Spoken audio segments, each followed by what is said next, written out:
Investors are on high alert for risk in government debt around the world after 2009 closed out with debt debacles in Dubai and Greece. Our next guest has issued a top 10 list of sovereign risks for this year. Randolph is IHS Global Insight.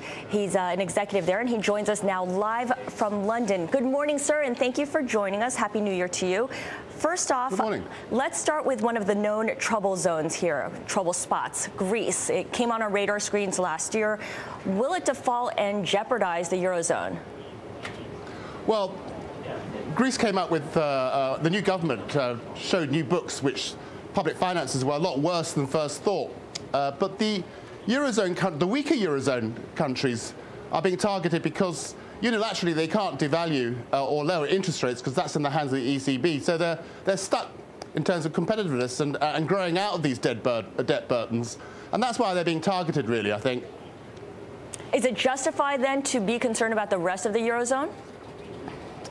I think public finances are of great concern everywhere. I mean, they were one of the biggest victims of the recession and credit crunch, and we all applauded at the beginning of last year when the governments came in to support the free fall in the global economy. But what we're doing, the debt levels are going up as public deficits have plunged, and there is concern about, this is pushing the pain forward into the future. And it's not just markets or politicians, it's ordinary people are concerned about public finances. Will governments get a grip on them as we allow, as we expect the recovery to come through? And that's the key question. And we see that playing out in places like Iceland, which was, of course, an early casualty of the financial crisis. Would you say the worst is over there? We still have this situation of that political hot potato of whether the government repays the UK and Dutch governments for the depositors. Well, Iceland's a bit of an isolated case. I mean, we speak about banks too big to fail. I mean, Iceland had a banking system that was too big to fail. The banking system liabilities were 10 times GDP. For Ireland, it was 5. In the UK, it was 4. I mean, we're beginning to be concerned about, the size of banking systems in relation to economies. And if banks mess up in their investments, that could threaten or blackmail, the government again. And we want to move out of that situation. But I think, public debt finances are still deteriorating, and it depends on two things now: the strength of recovery. The key is growing out of these debt burdens to get these debt ratios moving south in the right direction again. But it also requires for some governments to actually take real action to say, look, we have a medium-term plan. When growth comes through, we will cap public expenditure and we will bring these debt ratios back down. That provides a very important psychological positive for the private sector to help in the recovery process itself. What about two of the biggest developed markets, the US and the UK? Are they doing just that?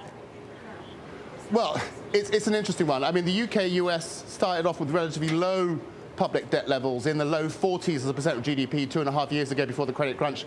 But they have some of the fastest growing debt levels. They'll overtake Germany and France.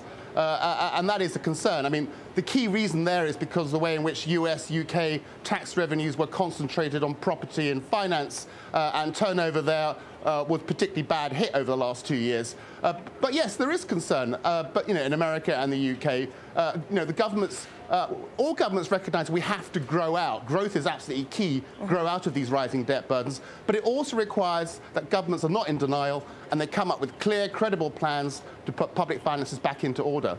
Okay, and let's turn to a bright spot here, the BRIC nations, Asia and parts of Latin America leading the turnaround. You say there's room for an upgrade in Brazil, and very quickly here. Yeah, I mean, it is interesting.